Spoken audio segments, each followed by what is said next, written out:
Presented by Super Music.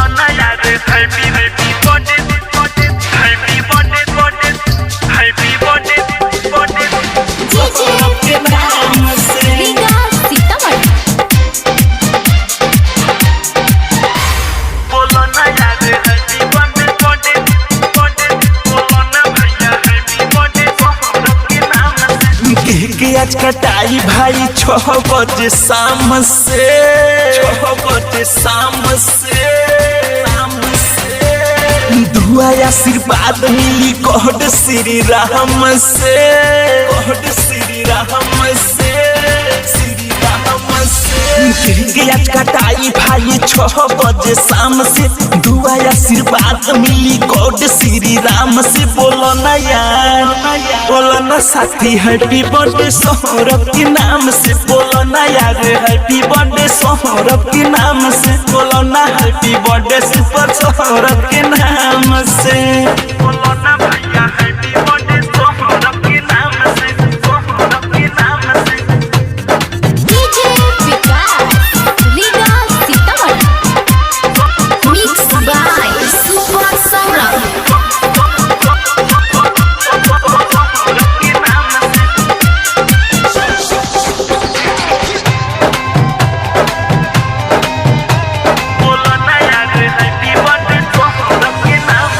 सालों में एक बार की गई कटाई सबका के प्यार से मुँह में बताई सबका के प्यार से मुँह में बताई। साल में एक बार की गई कटाई सबका के प्यार से मुँह में बताई। फ्री माइंड कॉल यार बियर के जाम से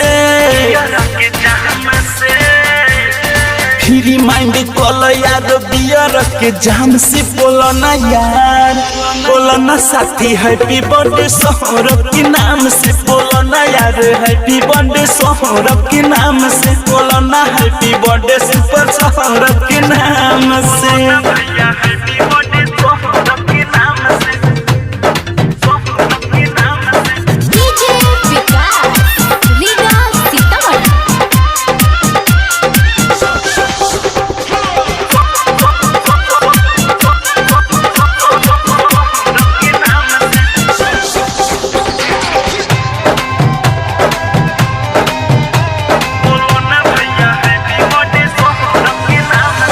पापा मम्मी भैया के हुए दुलारा घर परिवार के बनी है सहारा।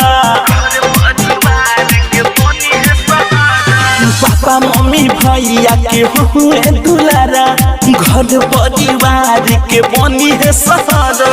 दुआ आशीर्वाद मिली गॉड श्री राम से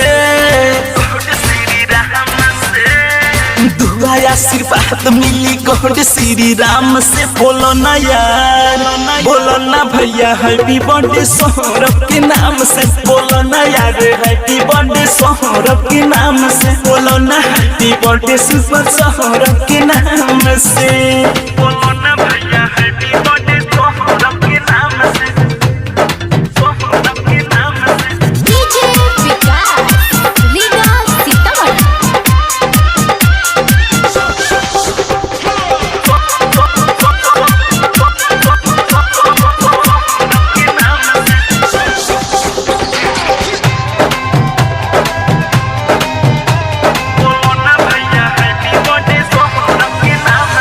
सुपर सौरभ के केक सब फैमिली लगे है काटी भरी महफिल में आज सब के नाची।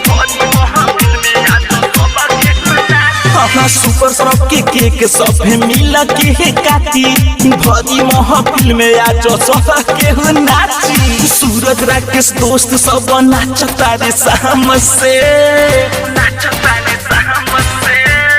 सूरज राकेश दोस्त सब नाचता रे शाम से। बोलो ना यार बोलो ना साथी हैप्पी बर्थडे सौरभ के नाम से। बोलो ना यार हैप्पी बर्थडे सौरभ के नाम से। बोलो ना हैप्पी बर्थडे सुपर सौरभ के नाम से। Mix by super Saurabh.